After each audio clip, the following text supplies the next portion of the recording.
This is the new Jaguar F-Type. It has new LED headlights that are much slimmer.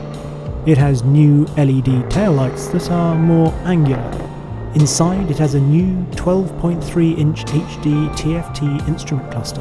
And, well, actually that's about it for the really new stuff. But that's not necessarily a bad thing. It's quite comforting, in fact, because there wasn't really an awful lot wrong with the old one. It's a bit like a film franchise where the main characters actually stay the same. You always get to say hello to Jason Isaacs.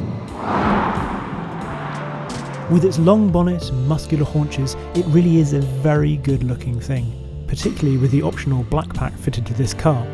So who can blame Jaguar for taking a leaf out of the Porsche 911 book of design development? Overall, with the range, well, there's still the 4-cylinder at the bottom, which I have actually tried. It was nicely balanced, but just felt like it was missing something. Nice car, but this is the one you want.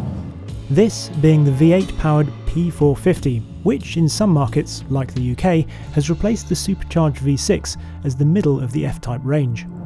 Now you might think, well, why not just go for the full fat R? Couple of reasons. Firstly, you save about £27,000 by going for this one.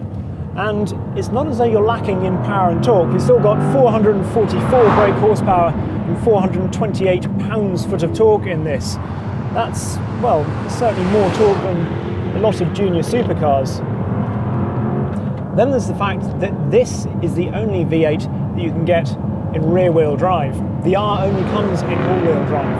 And for me, that does take away a bit of the fun. Sure, it puts down all that power and torque slightly better, but dynamically in the corners, this is really fun. In the first generation of the F-Type, there was an R Coupe that was rear-wheel drive, and it was sort of overlooked, I feel, because the SVR came along and that was all-wheel drive. But really, that R that was rear-wheel drive was the one to have. And this, well, this too, really.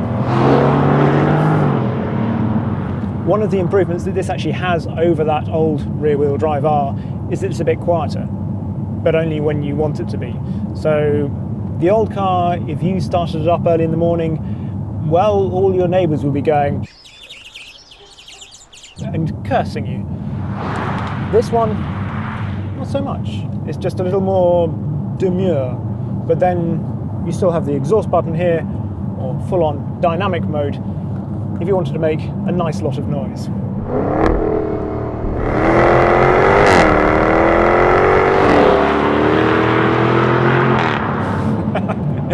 It does sound good. The 8-speed auto that we've got in here, no, it's not quite as sharp as a DCT or a manual, but somehow it does suit the character of this engine quite well. Just the slightly lazy character of the V8. The interior of this car hasn't changed a great deal. We've still got the same basic architecture, the big grab handle over there. We've also got this digital dash which you can configure. You can actually have the whole thing as a map, just with a little speedo down the bottom, which is quite good. Disoriented? Good, I think it's good. I like it. It does look pretty fun. We've got Apple CarPlay in here as well now. What I say as well, all the materials actually feel really nice. This leather on this steering wheel is super soft, and these seats, nicely slim, hold you well, not overly fussy. They're really good. One little detail I've noticed in here is this on here. Established 1935 Jaguar, Coventry. And that's sort of interesting for two reasons. Firstly, in recent times Jaguar has been almost reluctant to lean on its heritage. It's felt like it has wanted to escape the overshadowing legend of cars like the E-Type and point people entirely towards its future. No, don't look back, only forwards. This little addition, however, seems to say that the past and progress can live side by side. The other reason it's interesting is because of the date, 1935. Now, that is the time that Sir William Lyons took on sort of complete control of the company, but at that point it wasn't actually called Jaguar, it was SS Cars. It's the point where Jaguar came in, so it was the SS Jaguar 100, but that was a model name rather than a company name.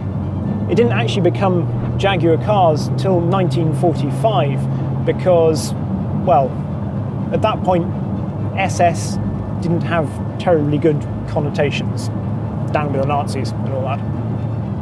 Anyway, back to the F-Type. This particular P450 has the R Dynamic Pack, which actually seems to be the cheapest version you can buy. Crucially though, it comes as standard with an E-diff, adaptive dampers and configurable dynamics. The suspension is pretty good. The damping's fine until you get some really big bumps do just send it off as though it hasn't got quite enough travel. But the nice thing is you can actually adapt the dynamic mode in here, so you can soften off the suspension and the steering if you want. You can really make it your own. I always sort of get the feeling slightly that in this you do rather tend to sit slightly on the car rather than in it. The steering, there's not a lot of feel, but it's nicely accurate. Certainly the front end is very precise, which is always, it's just what you want. You don't have the sense of a massive great V8 out the front.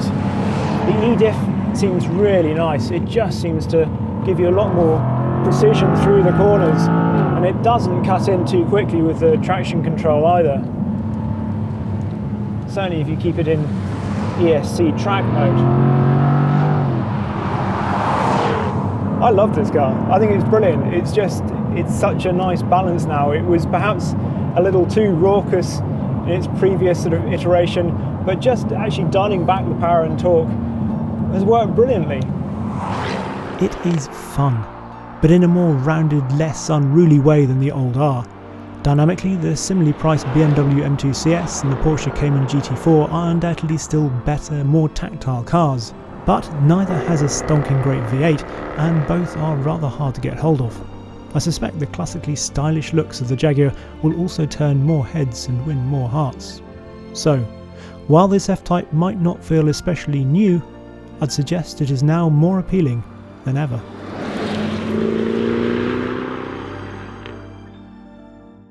Thank you very much indeed for watching. Please do subscribe to the channel if you haven't already, and hit that little bell notification icon.